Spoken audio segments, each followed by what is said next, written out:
என்ன பார்க்க போறீங்கன்னா, ஒரு happy news for CSK fans தான் சொல்லலாம்.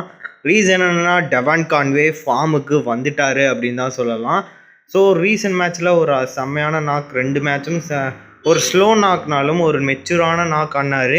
ஸோ ஃபஸ்ட்டு இதில் வந்து அதே சன்ரைசர்ஸ் ஈஸ்டர்ன் கேப்பில் ஒரு 43 ஸ்கோர் பண்ணியிருந்தார். அதே இன்னைக்கு வந்து 76 ரன் கிட்ட ஸ்கோர் பண்ணியிருந்தார். ஸோ இன்னைக்கு வந்து அவங்களுக்கு வந்து மஸ்ட் வின் கேம்னு தான் சொல்லலாம். ஏன்னா பிளே ஆஃபில் குவாலிஃபை ஆகிறதுக்கு அவங்க மஸ்ட்டாக இந்த மேட்சை ஜெயிச்சாகணும். ஸோ மேட்சும் ஜெயிச்சிட்டாங்க. ஸோ அதில் வந்து முக்கியமான நாக் ஆடினது பார்த்தீங்கன்னா டெவான் கான்வே தான் சொல்லலாம். ஸோ இவரோட ஃபார்ம் வந்து நம்ம ரீசன்ட் மேட்சஸ் அந்தளவுக்கு நல்லா இல்லை அப்படின்னு சொல்லிட்டு இருக்கோம். ஸோ இப்போ ஃபார்முக்கு வேறு வந்துட்டார். ஸோ இனிமேல் வந்து இப்போ மேட்சஸ்லாம் பறக்கூட போகிறாரு தான் நினைக்கிறேன். ஸோ பாப்போம் இனிமேல் வர மேட்சஸ்லாம் எப்படி அசத்த போகிறாருன்னு.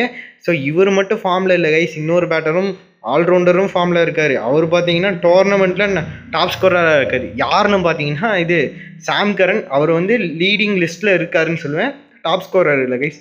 ஸோ லீடிங் லிஸ்ட்டில் 4வது பிளேஸில் இருக்கார், 212 ரன்னு. இது இல்லாமல் ரீசெண்ட் மேட்சஸ்லேயும் திருப்பி ஒரு 50+ அது மாதிரி ஸ்கோர் பண்ணியிருக்காரு. ஸோ இது இல்லாமல் வந்து பார்த்தீங்கன்னா இவர் வந்து middle order batter guys.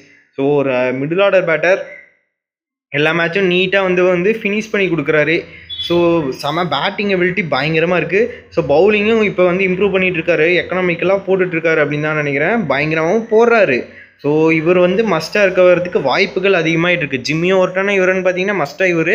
So இவருக்கு பேக்கப்பாக இருக்கா ஜிம்மி ஓவர்டன் பார்த்தீங்கன்னா, இப்போ நம்ம கூட பேட்டிங் பண்ணும்போது அந்தளவுக்கு பெருசாக பேட்டில் படல, டக்குன்னு அவுட் ஆகிட்டார், வருண்ட்ட போல்ட் அவுட்டு.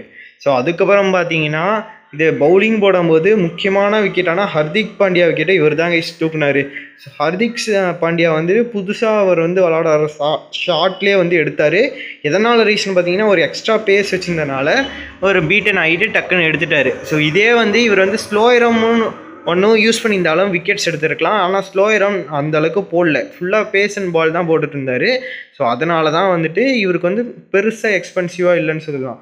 ஸோ ஒரு பேஸ் மாதிரி போடுற கிரவுண்டுனா நம்மளுக்கு வந்து எல்எஸ்ஜி, அதாவது லக்னோ கிரவுண்டு தான் சூட் ஆகும். அந்த இடத்துல வந்து பேஸ் போட்டிங்கன்னா டக்குன்னு வந்து கேட்சஸ் தான் அதிகமாக போகும். ஸோ இந்த கிரவுண்டுக்கு வந்து பேஸ் சூட் ஆகுது, ஸ்லோயர் ஆர்ம்ஸ் தான் பயங்கரமாக ஷூட் ஆகும் சேப்பாக்கை பொறுத்த வரைக்கும்.